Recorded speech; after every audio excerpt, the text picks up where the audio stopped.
하야카와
감독님 모시고 이야기 나눠보도록 하겠습니다. 박수로 맞이해주십시오.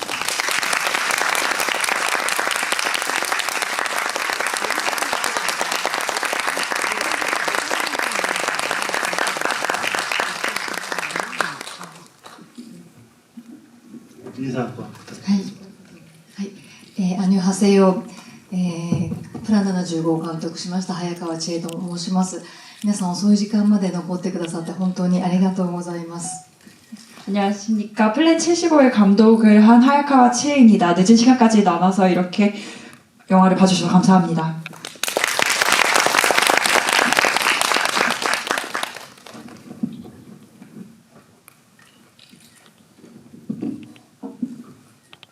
네, 제가 GV 진행은 많이 해보지 않아서 잘 알지 못합니다만 감독님께서 지금 연이은 인터뷰와 행사 때문에 같은 답변을 계속 하시고 계시기 때문에 제가 그래서 감독님의 수고를 덜어드리고자 감독님이 했던 인터뷰 중에 이 영화에 대해서 했던 이야기들을 요약해봤습니다. 그래서 오늘 그 얘기를 먼저 제가 해드리고 뒤이은 얘기를 하면 되기 때문에 좀 감독님의 수고를 덜 수 있지 않을까 생각을 해서 제가 몇 개 준비를 해봤습니다. 우선 감독님께서 사회에 도움이 되지 않는 사람은 살 가치가 없다는 분위기가 확산되는 것을 느끼고 그런 게 영화를 만드는 동기가 됐다고 말씀을 해주셨고요. 당신들도 이 시스템에 가담하고 있는 방관자가 아니냐는 질문을 던지고 싶었다. 이런 건 창작자가 사실은 자기입을 하기 좀 민망한 이야기거든요. 제가 대신 해드렸습니다. 노인들이 플랜 75를 쉽게 받아들이는 이유는 다른 사람에게 패기치는 걸 꺼리고 사회적으로 보이지 않는 압박도 있다라는 말씀도 해주셨습니다.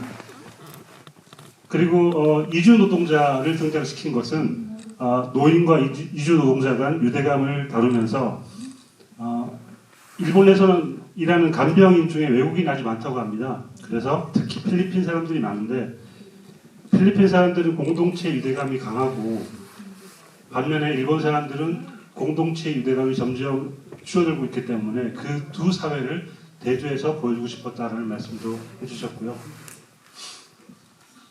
그리고 등장인물이 모두 예의 바르고 친절한 사람인 건 정부가 뭘 하든 받아들이는 사람처럼 보이도록 하고 싶었다. 생각하지 않는 게 얼마나 무서운 일인지를 알려주고 싶었다라는 이야기도 해주셨습니다. 그리고 스토리의 출발로서 이 이야기가 아주 극명하게 드러난 지점은 사가미하라 장애인시설 흉기 난동 사건이 계기가 됐는데요. 이 사건은 장애인시설에 침입한 젊은 남자가 흉기를 휘두르는 바람에 19명이 숨지고 26명이 부상당한 참사가 있었고요. 그 사건을 통해서 정신적 문제가 있는 한 남자가 저지른 특수한 사건이 아니고 편협함과 합리주의가 지배하는 사회에서 언제든 일어날 수 있는 사건이라는 생각 때문에 끔찍함을 느꼈고 그 사건이 이 영화를 만드는 중요한 계기가 되었다라고 말씀을 해주셨습니다. 감독님 모시고 제가 말이 너무 많았죠. 이제부터 감독님의 이야기를 들어보도록 하겠습니다. 혹시 이 내용 중에 여러 가지 이야기를 말씀해 주셔서 감사합니다. 혹시 이 이야기 중에 지금 생각이 바뀌었다라거나 추가하고 싶다라는 게 혹시 있으시면 얘기를 해주시죠. もう十分言っていただいたのでもう帰ろうかなと思って 충분히 이야기해 주셨기 때문에 이제 좀 집에 가볼까라는 생각도 듭니다. 저는 제일 이제 그 조사를 하면서 좀 놀라웠던 지점이 예전에 부산국제영화제에서 이 영화를 상영을 했단 말이죠. 그때 본 관객들의 평 중에 제가 다 찾아봤습니다. 압도적으로 많은 게 어디에 집중해서 봐야 하는가라는 이야기를 하셨어요. 많은 이야기들이 한 사람의 삶을 쫓아가기 때문에 감정이입을 하기가 쉬운데 이 영화는 4명의 등장인물을 통해서 이야기를 다룹니다. 그 이유는 아마도 감독님이 굉장히 이성적인 분이기 때문에 인간의 감정을 쫓아가기보다 플랜 75라는 사건의 진상을 보여주는 데 주력하고 싶다라는 마음 때문에 4명의 등장인물을 등장한 게 아닌가라는 생각을 했는데요. 그렇다면 감독님은 스스로 생각하시기에 이성적인 분인가요? 감성적인 분인가요? 自分では感性的な方ではないかと思うんですが 저는 감성적인 사람이라고 생각을 합니다. 그런데 영화에서는 사실은 감정적으로 고용시킬 수 있는 부분이 아주 많음에도 아주 절제하는 부분들이 많은데 그런 연출을 하셨던 이유는 뭘까요? そうですねこの物語って一歩間違えるとすごく感傷的でメロドラマになってしまう題材だと思うんですけれどもそうしてしまうとその物語の主題がぶれてしまうので本当になるべくその感傷的にならないように冷徹な眼差しでこの起こっていることを見せようというのは意識していました。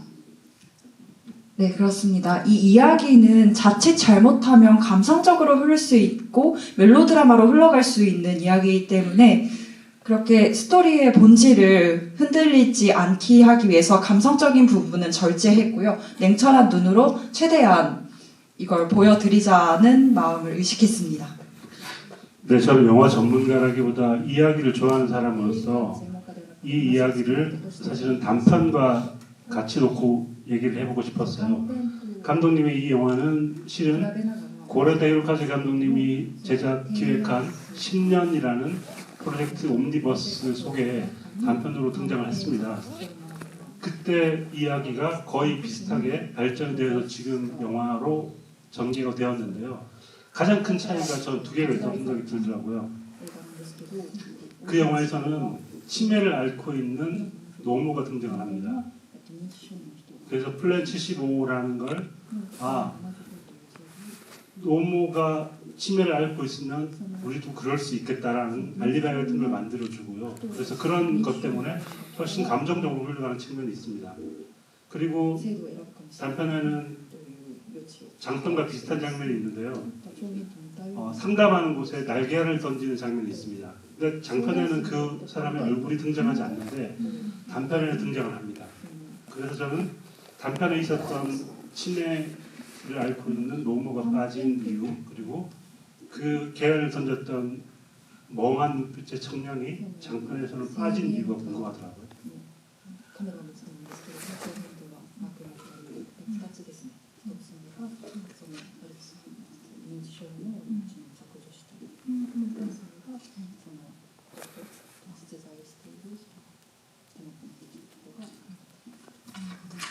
まず1つ目の、質問の方ですね。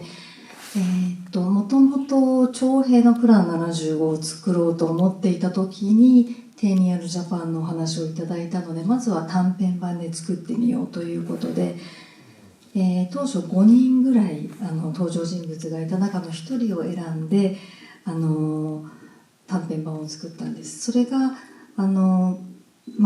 市役所で働くプラン75を成立している、男性が主人公だったんですけれども彼の妻の、お母さんが認知症でプラン75に申し込むかどうかっていうのを悩むという話が中心になっていました。 일단은 첫 번째 질문에 대한 답인데요. 원래 플랜 75라는 영화는 장편으로 기획이 되었는데 그 장편을 생각하고 있을 때 10 Years Japan에 대한 이야기가 들려왔고 먼저 단편으로 만들어 보게 되었습니다. 처음 기획에서 5명 정도의 등장인물이 있었는데요. 그중 1명의 에피소드를 빼내서 단편으로 만들었고요. 이 플랜 75 단편 버전의 주인공은 시청에서 일을 하는 플랜 75를 그런 설명을 하는 그런 남자를 주인공으로 삼고 이 남자의 그 와이프의 어머니, 그러니까 장모님께서 치매를 앓고 있고 플랜 75라는 선택을 할까 말까 고민하는 그런 것을 주제로 담고 있습니다. で長編を作るにあたって短編で描いたその一人の登場人物のストーリーはまた繰り返して語る必要はないなと思ったのでカットしたっていうのがまあ大きな理由ではあるんですけれども認知症の方をその短編の中で描いた時にその見た方の、まあ、友人からの、感想でちょっと忘れられない言葉がありまして認知症の描き方がやっぱちょっと悲しすぎるというか、まあ、認知症になったら本当にそれが人生の終わりのような死にたいと思うほど辛いことだっていうような描き方をされている、まあ、だけれどもなんか本当にそうなんだろうかっていうような疑問を投げかけられて、まあ、その後私もいろいろリサーチする中で必ずしも認知症であることが不幸ではないんじゃないかっていうふうに考え方が変わってきたんですね。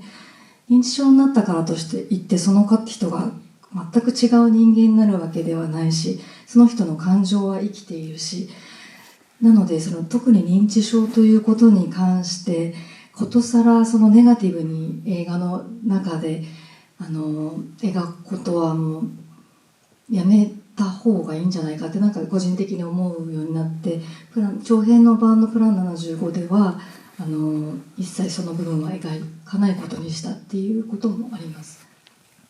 네, 일단 장편에서 굳이 단편에서 이미 소개한 그런 인물을 다시 한번 반복할 필요가 없다고 생각을 해서 배제를 했고요.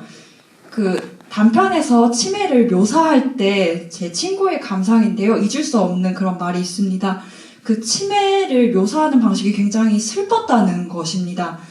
마치 치매에 걸리면 인생이 끝나는 것처럼 마치 죽어야 하는 것처럼 너무 괴롭게 그런 묘사가 되어 있었고 정말 치매에 걸리면 인생이 끝나는 건가? 라는 생각을 하고 다시 조사를 해봤을 때 반드시 치매가 되어서 불행해지는 결말은 아니다라는 생각으로 조금 저의 사고가 전환이 되었습니다. 치매에 걸렸다고 해서 이 사람이 완전히 다른 사람이 되는 것이 아니고 이 사람의 감정은 계속해서 살아있기 때문에 이 치매라는 것을 굳이 영화에서 부정적인 요소로 쓰는 것은 좋지 않겠다. 이거는 조금 그만두는 편이 좋겠다라는 생각을 하고요. 장편에서는 이런 부분을 완전히 배제하게 되었습니다. 저는 그 감독님의 선택이 너무 좋았던 것 같고 네, 그래서 더욱더 플랜 75라는 의미를 생각해 볼 수 있지 않았나라는 생각이 들었습니다. 전 무엇보다 이 플랜 75라는 이름을 지은 게 굉장히 의미심장하게 느껴졌는데 플랜 75라는 이름을 직접 지으신 건가요?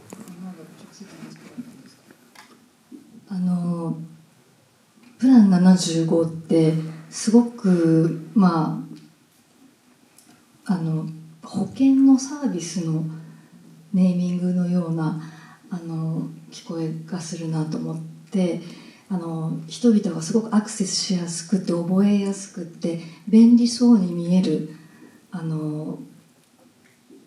ものに聞こえるように、システムの名前としてプラン75って書いたんですね。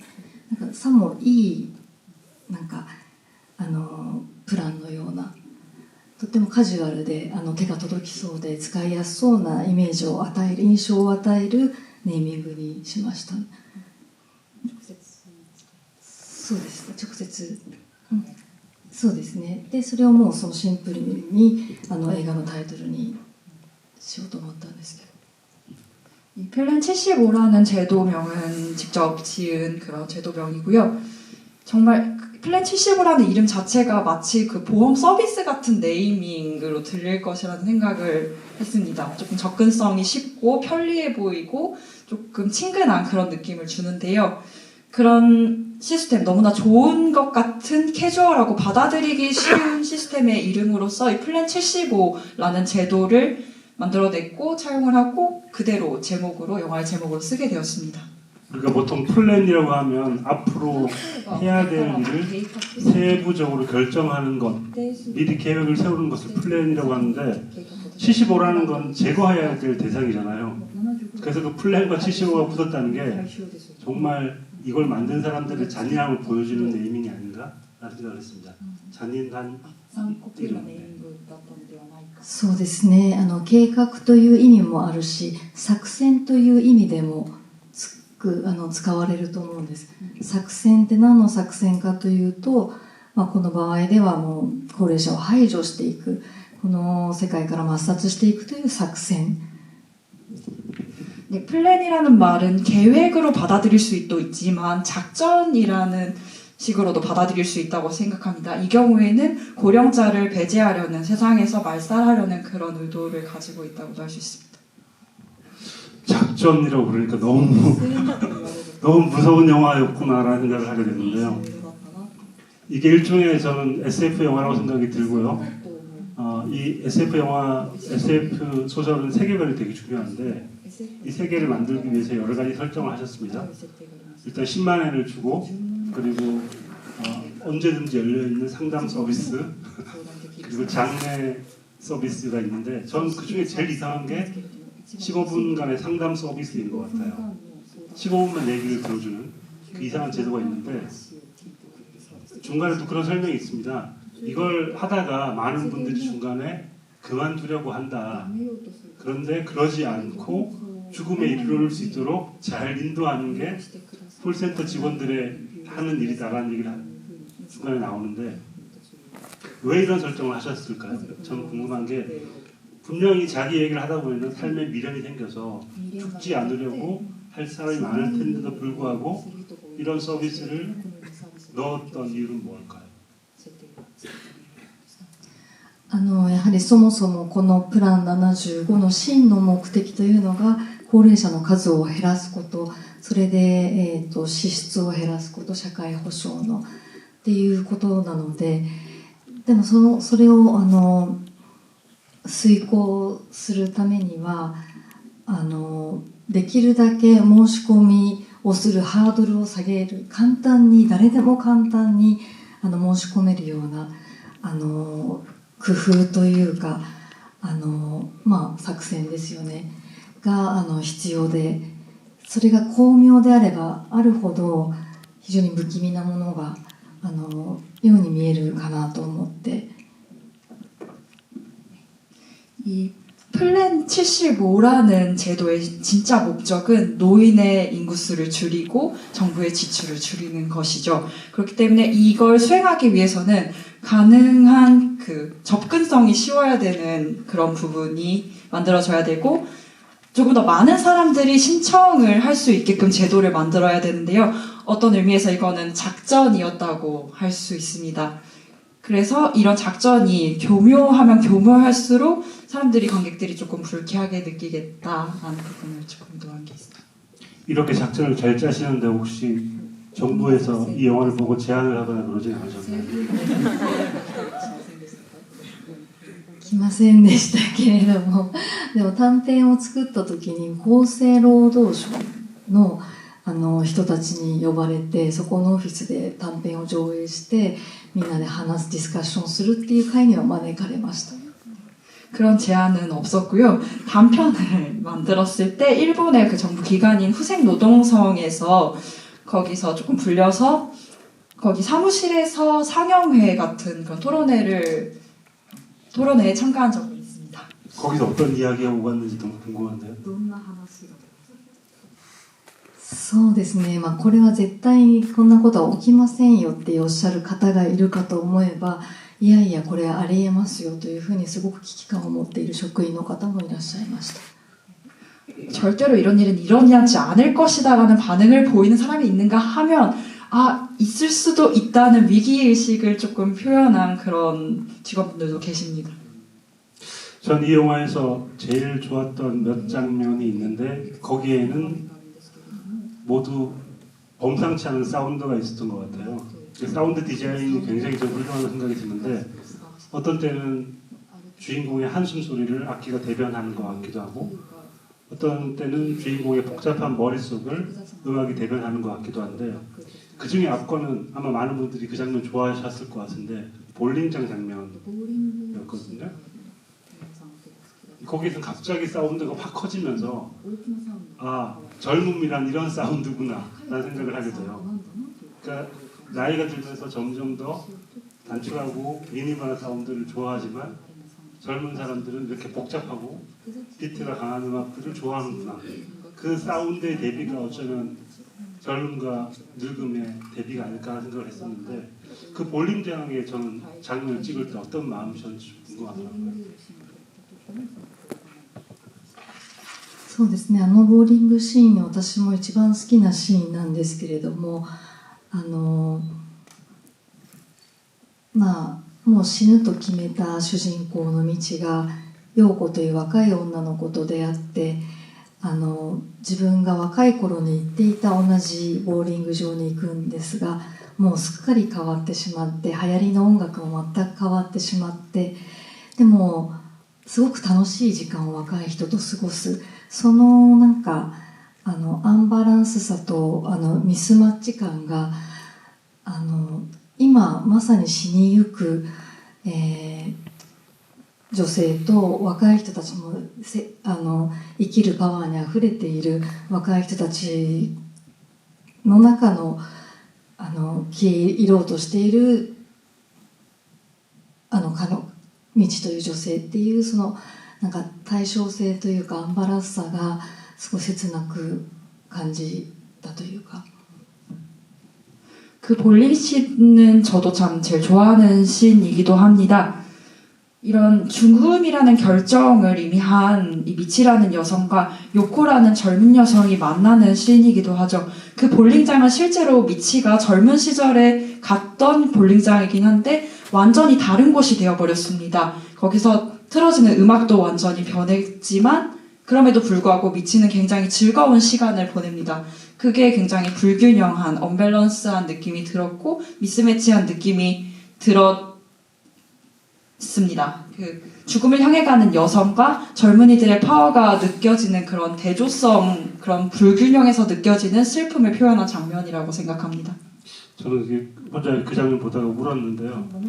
울었던 이유를 잘 모르겠어요. 지금도 그 비트에 어떤 슬픔 같은 게 있지 않나.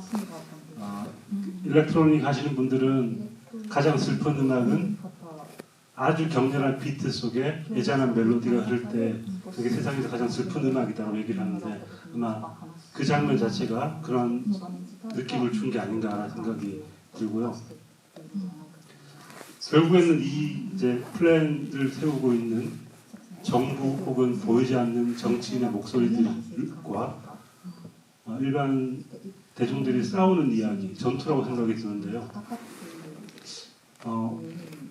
교묘하게 모든 것들을 숨기고 있지만 이건 굉장히 위험한 시비를 거는 그런 전투라는 생각을 하게 되고요. 그런데 이 주인공들은 반항을 하지 않아요. 정부 혹은 이런 음험한 정치인들의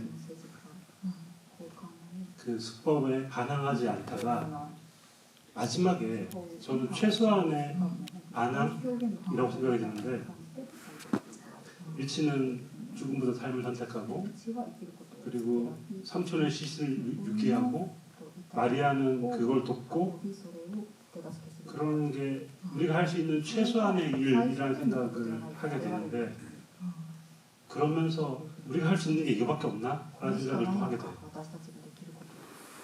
감독님의 생각이 궁금한데 우리가 할 수 있는 건 그런 최소한의 일밖에 없을까? 혹은 어떻게 이 보이지 않는 정부의 이런 플랜을 부술 수 있을까? 그런 생각을 해보게 되더라고요. そうなんです。なんかスーパーヒーローが登場してこの世の中をひっくり返したり敵を倒してくれたらいいんですけれども、そう簡単にはことは運ばないので、本当にどうすればいいか、本当に私も途方に暮れているんですけれども、そんな中で、唯一の希望、あとは可能性の芽生えとして、この映画の中に込めたのが、一つは未知が最終的には自分の意思で生きることを決めたっていうこと、あとは若い2人がですね、ヒロムとヨーコっていうプラン75にの側で働いてた2人がそのシステムのおかしさに気がついて、その気づいたこと自体がおそらく彼らが変わっていく、その小さなさざ波がどんどん広がっていって大きな変化にいずれつながってほしいという、願いというか希望を込めて、そこまでしかこの映画では描けなかったんですけれども。 네, 분명히 슈퍼히어로가 등장해서 뭐 세상을 바꿔주고 적을 무너뜨리면 제일 좋겠지만 그렇게 간단히 세상을 변화되지 않죠. 뭐 어떻게 하면 좋을지 생각을 하고 저도 조금 궁지에 몰렸는데요. 유일한 희망이나 그 가능성이 영화에서는 조금 꼽혔다고 생각을 합니다. 한 가지는 미치가 자기의 의사로 삶을 결정했다는 것이 있고요. 두 번째로는 그 젊은 공무원 히로무와 요코가 그 시스템의 조금 이상함을 깨닫게 됐다는 게 크게 시사점이 있다고 생각합니다. 그들이 변화가 되는 게 뭐 작은 물결일 수 있지만 점점 그게 확산되어 나가고 뭐 큰 변화로 이어졌으면 좋겠다라는 염원이 좀 담겼다고 볼 수 있겠습니다. 그래서 어쩌면 영화에서 보통 영화에서 잘 연출하지 않는 방식이 카메라가 배우가 카메라를 정면으로 응시하는 곳인데, 영화 시작하자마자 미치가 카메라를 향해서 바라보면서 저는 그렇게 들렸어요. 내가 바로 그 노인이야. 너희들이 필요 없다고 말하는 그 노인이 바로 나야 라고 응시를 하는 것 같았고, 또 후반부에 보면은 요코가 갑자기 그 뒤에서 매뉴얼을 얘기하고 있는 관리자 얘기를 듣고 카메라를 응시하는데 이게 맞아? 라고 물어보는 것 같았거든요. 그 어쩌면 감독님이 굉장히 직설법이라는 생각이 드는데, 그 장면 연출할 때는 어떤 마음이셨는지. そうですね、まず未知が冒頭でふっとカメラを見るシーンについては、彼女にこれから起こりうる、来たるべき危機の気配を感じた。それでふっと見るっていうシーンなんですけれども、あそこで観客と未知が目を合わせることによって、今完全なる映画フィクションとしてあなたたちはこの映画を見ているけれども、そうじゃなくてこれはあなたたちの生きている世界の物語なんだよっていう、投げかけに少し感じてもらえたらなって思ったのが一番最初の方はそういう意図がありました。 네, 먼저 미치가 초반부에서 문득 카메라를 응시하는 장면에 대해서 말씀을 드리자면, 그녀에게 앞으로 일어날 조금 위기의 사태의 기색을 조금 느끼고 카메라를 바라봤다고 할 수 있고요. 카메라를 바라봄으로써 관객들과 눈을 마주치게 됩니다. 관객분들은 물론 이걸 픽션으로 받아들이고 이 영화를 보러 오셨겠지만 사실은 너희들이 살고 있는 이 세상의 얘기야 라는 그런 문제제기를 던지는 그런 기능으로서 이걸 장치했다고 할 수 있습니다. で最後の方の陽子が見るシーンについては、陽子っていうプラン75の側で働いていた彼女は最初は全く罪悪感っていうものはない、罪の意識はなくプラン75で働いているんですが、未知と交流することによって初めて自分がやってることに疑問を持つんですね。プラン75というものがどれほど非人間的なシステムかということに気づく。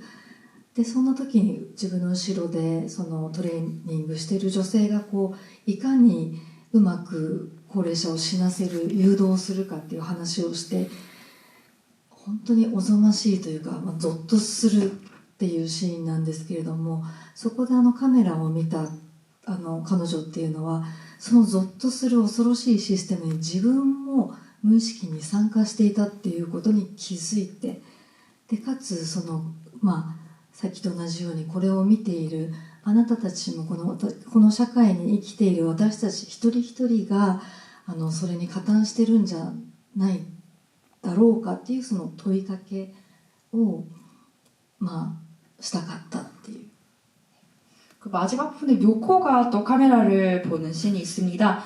요코라는 인물은 처음에는 플랜 75 쪽에 속한 인물이었고 아무런 죄책감 없이 이 일을 해왔는데요. 미치라는 인물과 교류를 통해서 처음으로 이 플랜 75라는 제도에 의문을 갖게 됩니다. 플랜 75가 얼마나 그런 비인간적인 제도인지 처음으로 깨닫게 되는 거죠. 그런 상황 속에서 그 강사가 또 얼마나 잔인하게 너무도 당연스럽게 그 죽음을 유도하는 방법에 대해서 설명을 하고 그게 얼마나 섬찟한가를 조금 나타내는 씬이기도 했고요. 또 카메라음을 응시함으로써 자기도 그 무의식적으로 참가하고 있다. 요코 자신도 무의식적으로 참가하고 있지만 이 영화를 보고 있는 관객 여러분들도 이 사회에서 그런 일에 조금 가담하고 있는 것은 아닌가라는 메시지를 담고 있습니다. 일본 영화이기 때문에 일본인의 마음을 알아보고 싶은 게 컸는데요. 제가 이 영화를 보고 떠올랐던 건 일단 많은 분들이 나라노 부시코를 떠올리기도 했을 테고 저는 루스 베네딕트가 썼던 국화와 칼에서 그런 일본의 특성에 대한 얘기가 나오는데요. 일본인들은 자신의 알맞은 위치를 받아들인다라는 이야기를 해요. 거기 죽음에 대한 이야기도 나오는데 자기 위치에서 계급적인 그런 생각보다는 무조건 받아들이고 수용하고 그런 성향이 있다라는 얘기를 하는데 어쨌든 그런 것들이 영화에도 약간 반영이 된 것일까요? 이 영화는 일본인들의 죽음을 생각하는 마음과 얼마나 많이 닮아 있을까요?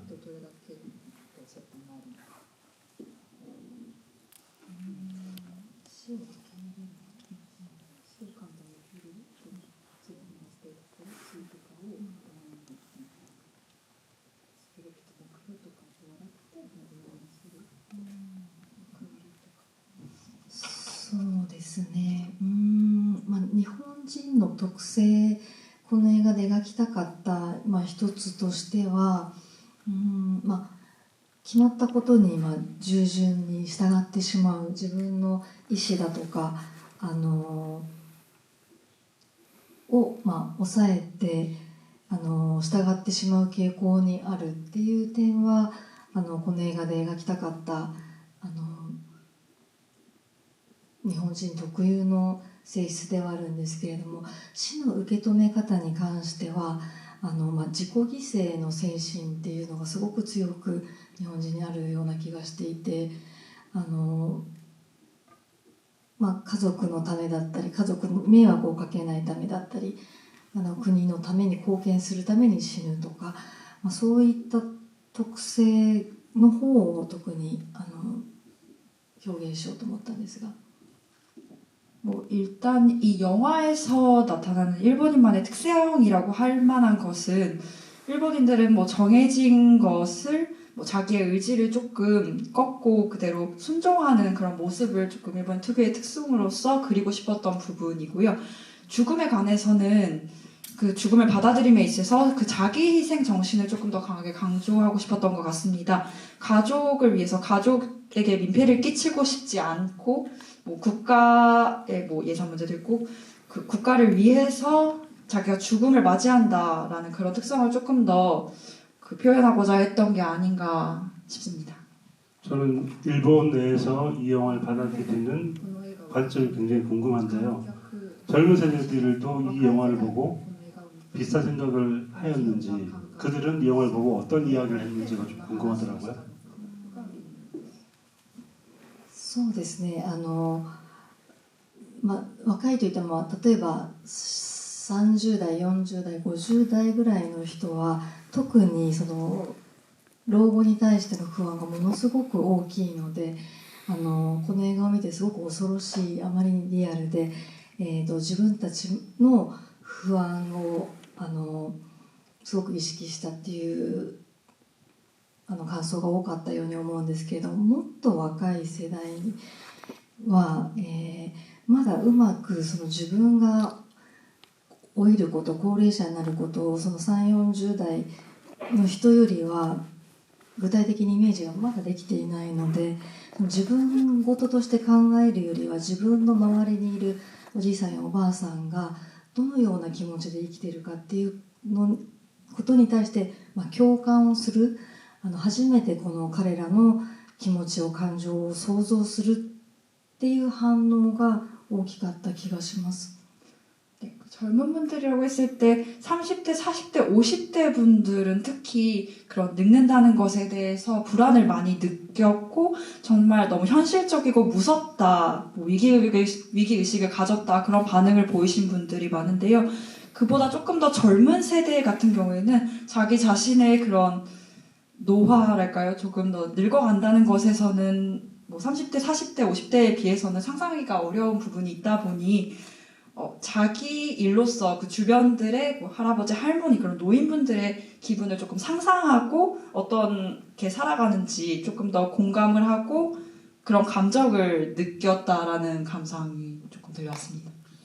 제가 원래 이렇게 좀 웃기는 얘기도 많이 하고 농담도 많이 하는 스타일인데 영화에 무게가 있기 때문에 제가 정말 자제하느라고 힘이 드는데요. 전 이 영화에서 제일 중요한 하나의 요소 햇빛인 것 같아요. 햇볕인 것 같은데 그 배우분께서도 그 햇볕이 나오는 장면 때문에 영화를 찍기로 마음먹었다라고 할 정도였는데 마지막 햇볕 그 석양 노을 지는 장면은 대체 그걸 어떻게 찍었지라는 생각을 했었는데 그 장면을 찍었을 때의 심정이 어떠셨는지 궁금합니다. その最後のシーンですかね。そうですね、どうやって撮ったかは実際にどうしてシーンを作ったということではなくて、どうやって撮ったか。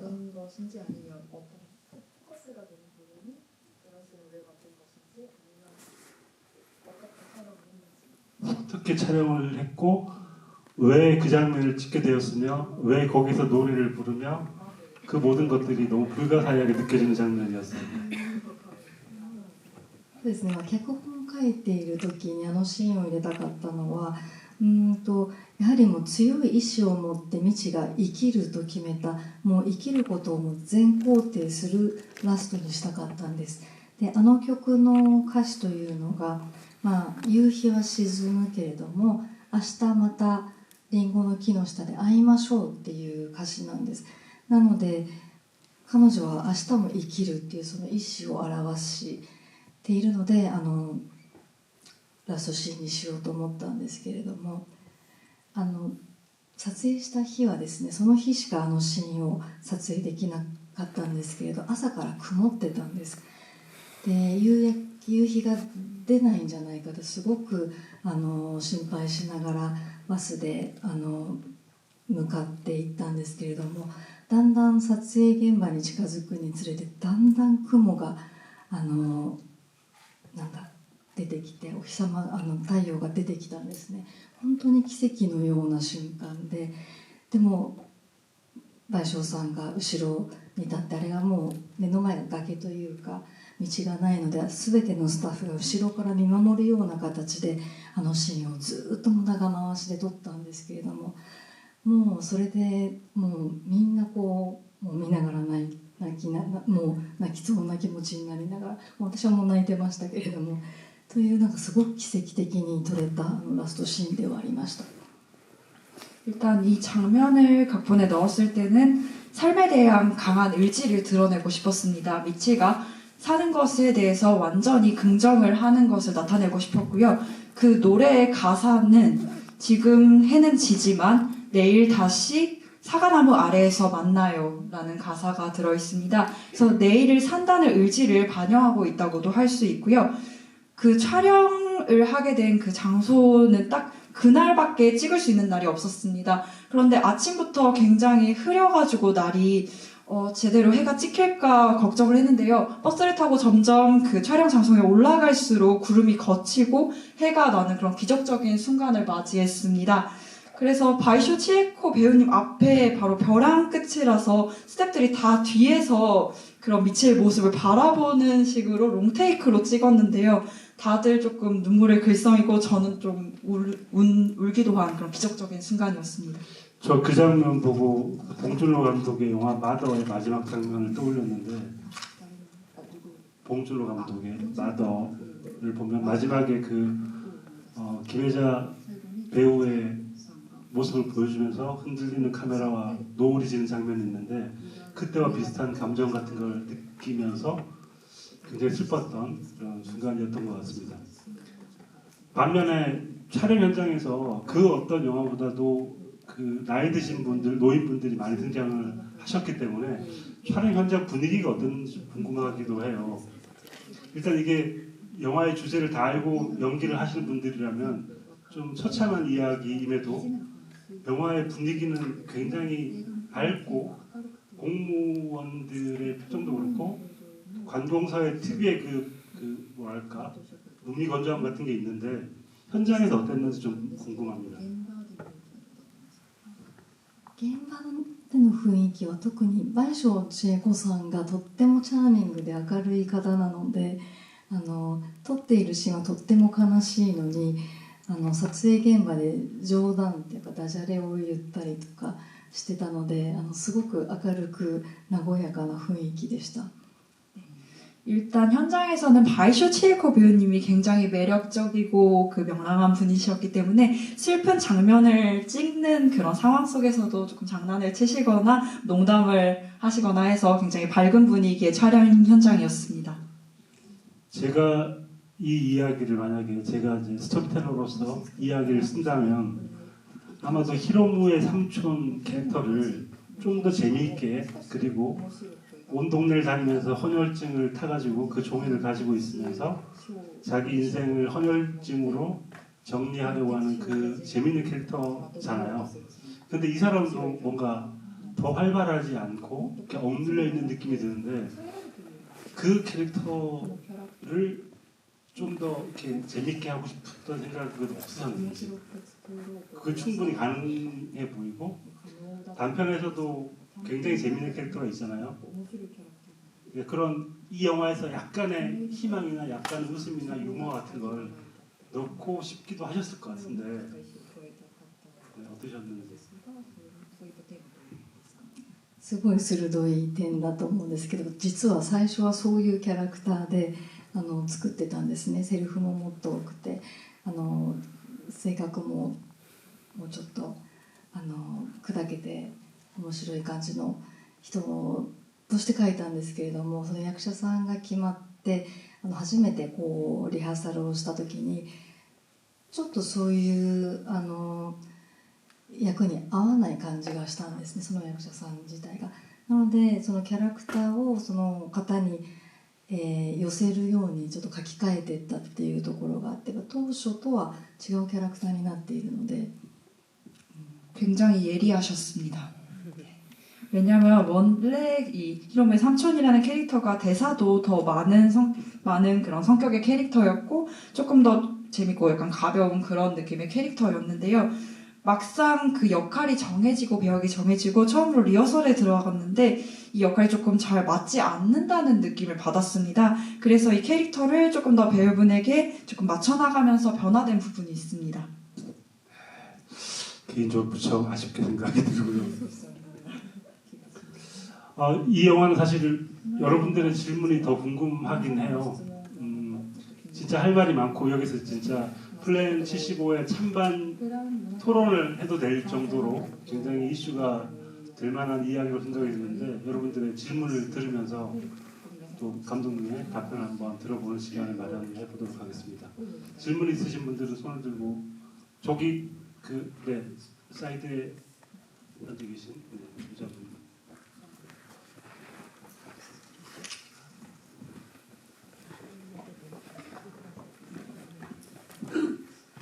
네, 저는 처음에 제목을 들었을 때에는 당연히 이제 젊은 세대와 노인 세대 간의 어떤 트러블이 그려지지 않을까 생각을 했었는데, 그런 장면은 가장 극초반에 이제 그 계정을 직접적으로 이제 살해를 한 사람의 입으로만 나오고 그 뒤에는 따로 젊은 사람들이 노인을 보고서도 왜 나이를 먹었는데도 뭐 안 죽지 이런 시선이 없더라고요.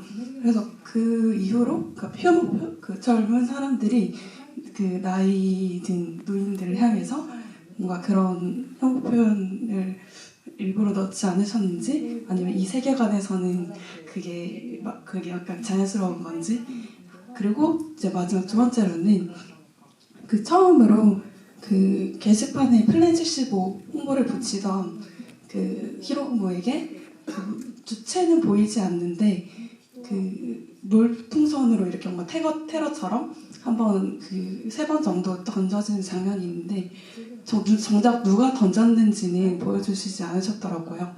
그게 뭐 노인인지 아니면 뭐 그 정책에 반대하는 사람인지 혹시 어떤 주체를 생각하고 그 장면을 하셨는지 이렇게 두 가지가 궁금합니다.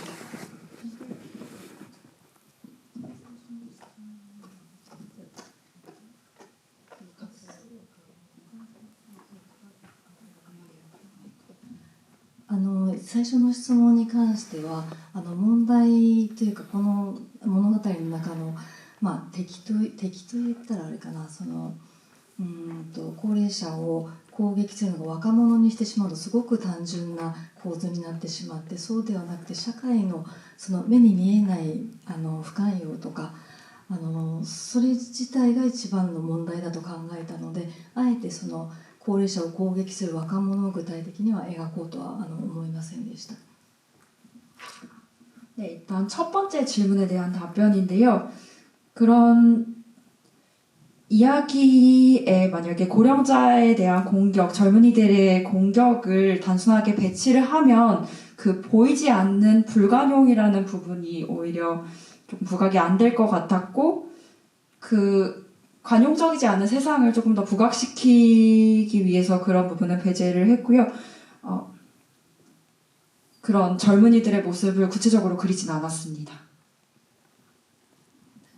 で2つ目の質問に関して赤いトマトの風船を投げる人が映っていないというのは時点でヒロムっていうのが自分がプラン75というものに関わって、働いていることに対してだんだん罪悪感が芽生えてきているですね。でもしかしたらあれは実際に投げられたのではなくて彼の夢の中かもしれない彼の妄想かもしれない自分がとてもやましいことをしているというメタファーのようなシーンになってほしくってあえてその投げた人というのは見せなかったんですけれどもあとはそこから卵じゃないトマトジュースが入ってるんですけれども血のようになんだろう血しぶきのように見えるんですね。あれは冒頭の、高齢者施設で殺人を行った犯人にも返り血がついているんですけれどもプラン75というのが冒頭の事件と根底のところでは非常につながっているとっても残酷で暴力的なことだっていうそれとつながっているヒロム自身も同じようなことに知らず知らず従事してしまっている働いてしまっているっていうところを表したくてシーンを作ったんです。 토마토 풍선으로 공격하는 씬에 대해서 말씀을 드리자면 그 시점에서 이미 히로무라는 인물이 플랜 75라는 이런 정책에 가담을 하고 있고 거기에 조금 죄책감이 싹 트는 그런 시기였다고 생각을 합니다. 이건 실제로 일어난 일이 아닐 수도 있고요. 히로무의 망상이나 꿈속 이야기일 수도 있습니다. 일종의 약간 메타포처럼 보여지기를 바랬고요. 그 물풍선 안에 토마토 주스가 들어가 있었는데요. 마치 핏방울이 번지는 듯한 그런 효과가 일어납니다. 앞부분에 있었던 그 살인사건을 연상시킬 수 있는 그런 장면이었다고 생각합니다. 그래서 플랜 75라는 제도가 굉장히 밝게 보이지만 결국에는 그 앞에 있는 그 잔인한 살인사건과 그 뿌리를 같이 하고 있다. 얼마나 폭력적인 사건인가라는 것을 드러내고 있습니다. 그 히로무 같은 인물도 자기도 모르는 채로 그런 일에 가담을 하고 있었다는 것을 조금 나타내고 싶었습니다. 네, 그 단편 영화 그 플랜 75에는 그 멍한 표정의 청년이 날개를 던진 장면이 나오거든요. 그것도 약간 꿈처럼 혹은 환상처럼 묘사를 하셔가지고 그 장면이 약간 이상하게 느껴지는 지점이 있는데 아마 또 비슷하게 연출을 하신 게 아닌가라는 생각이 듭니다. 또 질문 있으신 분? 네. 예, 바이쇼 치에코 배우님 관련된 질문을 드리고 싶은데요. 그분이 야마다 유지의 남자는 괴로워 시리즈 되게 많이 출연하셨고 60년대부터 활동하신 실제로 고령인 배우님이신데 그 남자는 괴로워 시리즈 자체가 가족에 대한 얘기잖아요. 그래서 그것과 연장선상에서 캐스팅 하신 부분이 있는지가 하나 궁금했고요. 그러니까 일본 영화사 안에서 어떤 이 플랜 70을 또 위치시키고자 하는 마음이 있으셨을 것 같다는 생각도 있어서, 그리고 한편으로 바이쇼 치에코 배우님에 관한 일정 부분은 다큐멘터리 같다는 느낌도 좀 받았었는데 그런 측면이 있었는지 한번 여쭤보고 싶습니다. 男はつらいよって本当に日本でものすごく人気のある映画のシリーズなんですけれども、その中で主人公の妹役をずっと倍賞さんが演じていて、倍賞さんといえばさくらっていう優しい妹の役っていうのがイメージがあるんですけれども、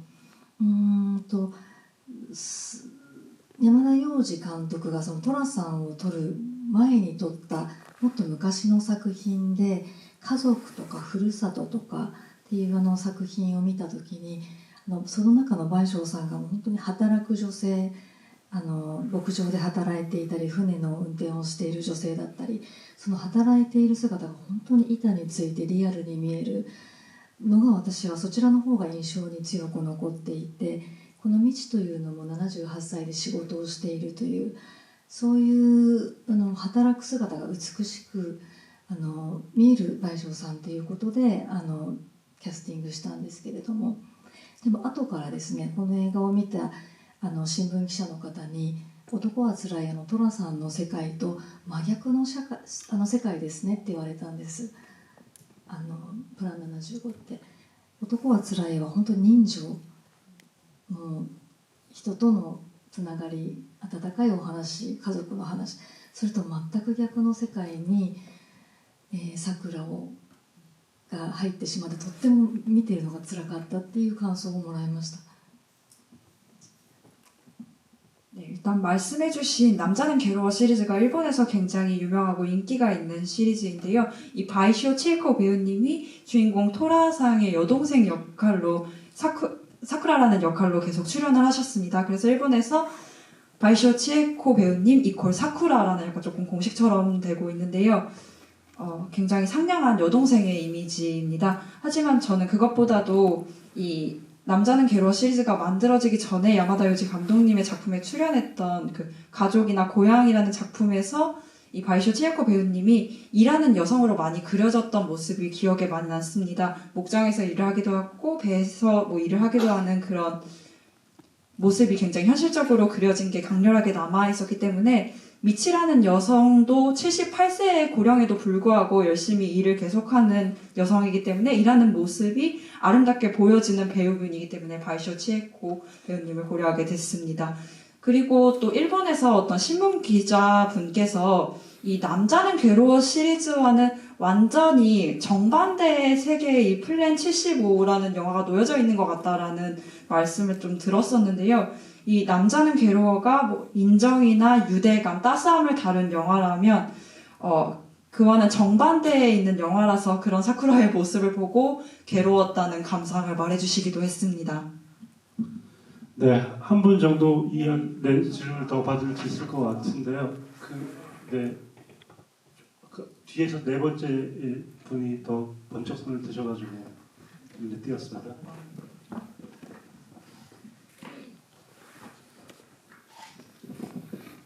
네, 먼저 이렇게 좋은 영화를 만들어주셔서 정말 감사드립니다. 감독님께 드리고 싶은 질문이 두 가지가 있는데요. 첫 번째는 제가 알기로는 일본의 교회를 찾아보기 잘 힘든 것으로 알고 있습니다. 그런데 이 영화에는 교회가 등장하고 또 십자가도 등장하죠. 어떻게 보면 보편적인 풍경이 아닐 수도 있겠다는 생각이 들었는데요. 또 마지막에 이제 미치가 황혼을 바라보며 노래를 부르는 장면도 이런 맥락의 연장선에 있을 수도 있겠다. 뭐 아닐 수도 있겠지만은 그런 생각이 들었습니다. 이렇게 작품에 교회를 등장시키신 이유가 궁금하고요. 두 번째 이 질문은 작품에는 이름이 등장하지 않지만 시놉시스에는 이제 이주 노동자분의 이름이 마리아 이렇게 되어 있습니다. 이 마리아가 이제 작품 속에 어린 여자아이를 발견하는 장면이 있는데요. 제가 이해한 게 맞으면 아마 꿈속에서 이제 그걸 목격한 걸로 제가 그렇게 이해를 했습니다. 그 여자아이를 이제 꿈속에서 이렇게 발견하게 된 그런 장면을 연출하시게 된 이유가 궁금합니다.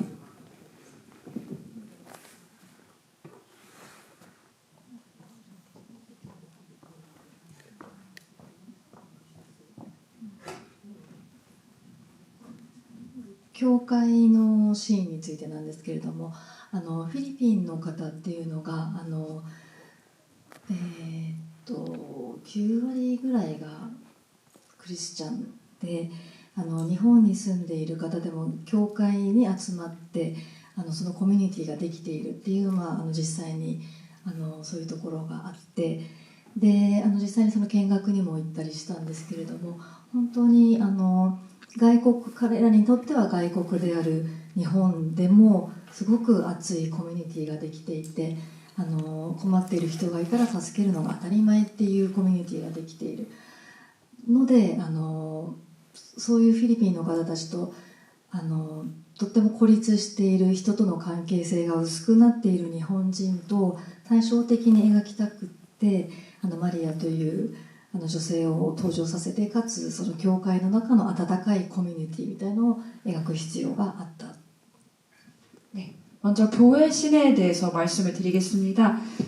실제로 그 필리핀 분들의 90% 정도가 크리스찬인 걸로 알고 있고요.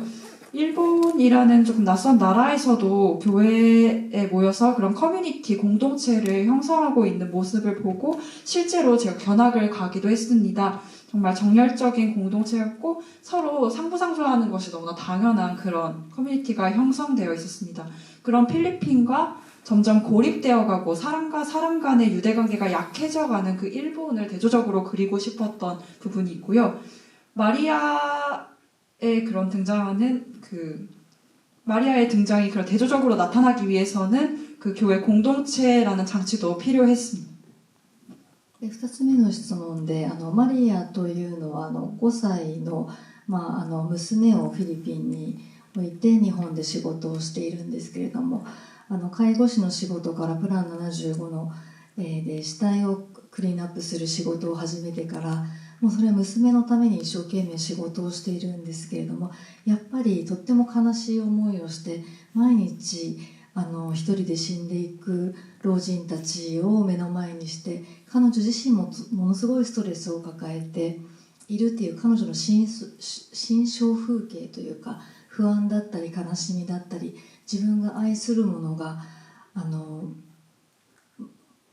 なくなってしまうかもしれないというような大きなストレスを抱えているという、なんですかね、を象徴するようなシーンとしてシーンを作ったんですけど。 두 번째로 그 마리아가 소녀를 보는 씬에 대해서입니다. 마리아 본인이 5살 그 딸을 가지고 있는 엄마이기도 하고 그 딸을 위해서 열심히 일을 하고 있습니다. 간병인에서 그 플랜 75의 유품 정리사로 일을 하는 이유도 자신의 딸을 위해서이죠. 하지만 매일매일 혼자 죽어가는 그 노인들을 마주해야만 하고 그게 굉장히 슬픈 감정으로 다가올 것입니다. 마리아라는 인물도 이런 일을 하면서 굉장히 스트레스를 받을 것이고 그 심정적인 불안이나 슬픔 그리고 마음 상태가 나타나는 그런 장면, 그런 상징적인 장면이라고 할 수 있습니다. 네, 수준 높은 질문, 답변 잘 들었고요. 제가 이 영화를 보고 개인적으로 절실하게 느꼈던 것은 현재 내가 뭘 할 수 있는가였던 것 같습니다. 어르신들은 옛날 얘기를 정말 많이 하시잖아요. 내가 몇 살 때 언제 과거에 살고 계시는 분인 것 같고 우리는 미래를 더 중요하게 생각하니까 미래에 대한 이야기를 하고 싶은데 이분은 내 미래를 이해하지 못한다고 생각을 해요. 그래서 대화가 안 되는 건데 그럴 때는 현재에서 만나서 볼링장 같은 곳에 가면 좋지 않을까. 그런 데서 함께 이야기를 나누고 함께 감정을 섞다 보면은 그게 바로 진정한 대화가 되는 게 아닐까라는 생각을 영화를 보면서 하게 됐고요. 그래서 집에 돌아가는 길 전화를 드리자라는 생각을 했습니다. 제가 이 영화로 또 신의 21의 리뷰를 쓰기도 했는데요. 그 리뷰도 보시면 여러분들 생각에 또 한번 새로운 생각을 할 수 있는 계기가 될 수 있다고 생각이 들고요. 신의 21도 많이 봐주시기를 부탁을 드리고요. 마지막으로 감독님께 한국의 관객들에게 해주고 싶은 말 그리고 마지막 인사 혹은 요즘 관심사와 앞으로 어떤 계획을 갖고 계시는 것까지 전체적으로 한번 얘기해 주시면 좋을 것 같습니다. まずはすごく韓国といえばいい映画がたくさんあってその観客の目も超えている国だっていうイメージがあるので実はすごく緊張してドキドキしながら来ました。韓国という国でこの自分の映画が公開されるとものすごく嬉しくて光栄なことなんですけれども同時にすごくドキドキしてこの場にいます。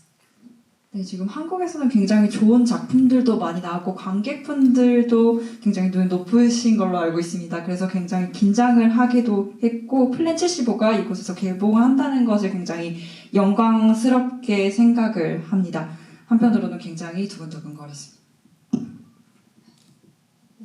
で次また2本目の映画を今年撮る予定なんですけれども次はまたガラッと変わった子供が主人公の家族の話になるのでもしまだ皆さんまた韓国で上映することができたらぜひ見ていただければと思います。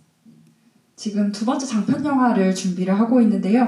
이 영화는 완전히 또 다른 시점으로 어린이가 주인공인 그런 영화를 만들려고 하고 있습니다. 혹시 한국에서 또 개봉하게 되면 또 봐주셨으면 좋겠습니다. 네, 오늘 말씀 나누신 감독님께 큰 박수 드리겠습니다. 네, 여러분 잘 돌아가시고 돌아가시는 길에 삶과 죽음을 생각하시길 바라겠습니다. 감사합니다.